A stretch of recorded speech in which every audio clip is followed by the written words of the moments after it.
Hey everybody, I'm HondaPro Jason. And I'm Chris from ScienceOfSpeed. And this is my brand new Honda Civic Type R FL5. And this is my Civic Type R FK8. And today we're going to show you the differences between the two cars. And I think you'll be surprised because newer isn't always better. I think you're making the case that newer is better. I guess we'll find out. All right. Now in this video, I'm not going to go through every single difference between the two cars.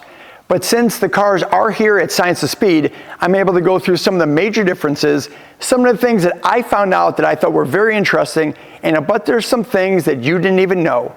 So let's start out with the styling. Now styling is subjective, but there are some facts. And the fact is, the FK8 is basically a hatchback with different front fenders. A little bit of aero added, but it's basically the same body style. This car, the only thing this new car shares with the hatchback is actually the two front doors and the roof. The rear quarter panels are different, the bumpers are different, the front fenders are different, and the hood is different. So let's start on my car. Let's start in the rear. Let me show you some more of the differences. Starting in the bottom, the exhaust pipes, while they look very similar, they actually change the shape. So the two outer ones are smaller, and the center one is actually larger, and it's valved to change the exhaust note under acceleration. Something little that most people probably wouldn't notice, they changed the Civic from chrome to black chrome. That way it matches the Type R emblem. Coming up to the spoilers, these spoilers actually have almost the same exact shape, but they're mounted a little bit differently. This is kind of interesting. If you look at the FK8, up here the styling cue actually hides the hinges in the car. And if you look at the FL5, they changed the way it goes, and now the roof, the hinges are actually hidden inside here. I think it gives it a little bit more of a smooth look. Here's something very interesting. I'm not sure why Honda did it. In the FK8, there's a tonneau cover that goes across. And this tonneau cover actually is removable and reversible to the other side. So if you're right-handed or left-handed, you can use it. Now in the new one, they still have the tonneau cover. You can still remove it, but guess what? It's not reversible anymore. Why? I have no idea why.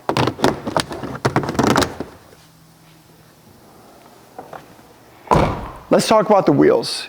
The wheels on the FK8 were 20-inch wheels. Now I do have aftermarket wheels, but they're still the same size as OEM, which is 19-inch. A lot of people thought the 20-inch were a little bit big. The tires were a little bit small, and if you hit some potholes, there's a possibility of some damage. So they went a little bit thicker tire and a little smaller wheel. Coming around to the side, the aero is almost the same in both cars. The mirrors are quite a bit different. The mirrors in the old car were actually mounted up to the pillar here. In the new car, they're mounted to the door. That allows you to be able to see here, which used to be a little bit of a blind spot in the old car. They also added a turn signal inside the side mirror, but took away the side marker that's in the other car. All the aero in the FL5, almost all the aero in the FL5 is completely functional, including this, which it's not in the old car. So it allows air to come in and come around the vehicle. Up front, there's more aero in the front bumper, and much better cooling in the new car than the old car. Let's check that out now.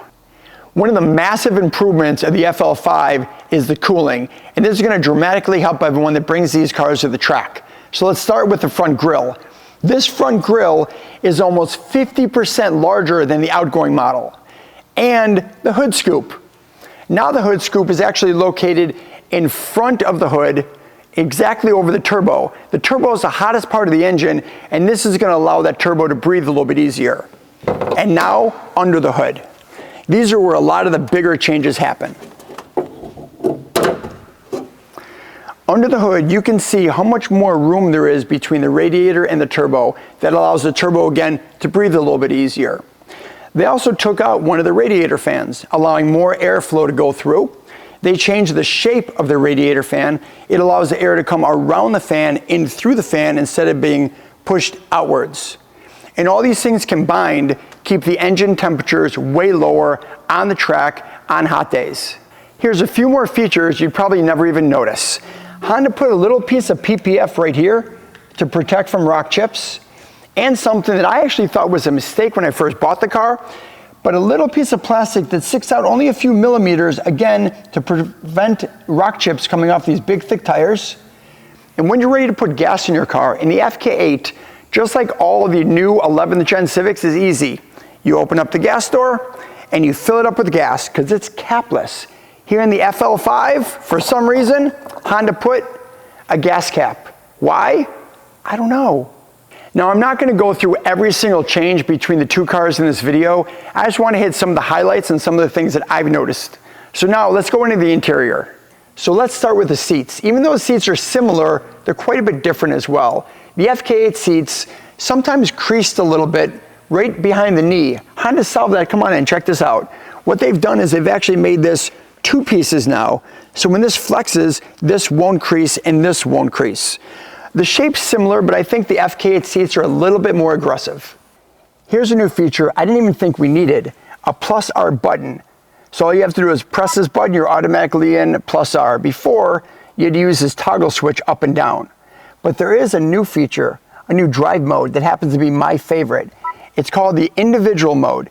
In individual mode, now you can customize each individual setting. Engine, steering, suspension. So if you want your suspension to be comfortable, but your engine sound to be plus R, you can customize it however you'd like. Now, let's check out the log R feature. While both cars have the log R feature, in the FK8, you had to use your phone to use it. In the FL5, now it's automatically built in. So log R actually helps you when you're at the track. So one thing it does is it's going to give you all of your gauges. So now you have a water temp gauge, oil temp gauge. These are things we did not have before. Oil pressure, intake, turbo, and exterior temperature. You also have a full G meter, and you have a G meter for each of the 4 tires. So you can tell exactly which tire or wheel is pulling G's or pushing G's. And you can also have a score on all the tracks you go to. So if you want to set up a data logger, you can automatically select your location from some presets here. Any track you go to, most of them are built in.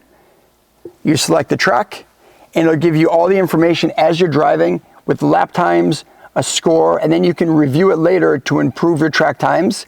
If you hook up your phone, it'll match the video with the track information. How cool is that? Chris, we're done with the outside of the vehicle, and I showed everyone all the differences between the FK8 and the FL5. What about the performance differences? Sure. Well, I was really looking forward to this. We were able to test the FK8 and the FL5 back-to-back on ScienceOfSpeed's Superflow chassis dyno, and the results were really interesting. So the FK8, I think it's rated at 306, FL5 at 315. So we saw that exact difference in peak numbers on the dyno, but something really interesting is with the FL5, between about 3,000 and 4,000 RPM, there was a substantial increase in horsepower and torque. Yes, I love it. I love it, I love it. Well guys, hopefully you found this as interesting as we did. Thanks for watching. Chris from ScienceOfSpeed, thank you, sir, very much. Oh, you're very welcome.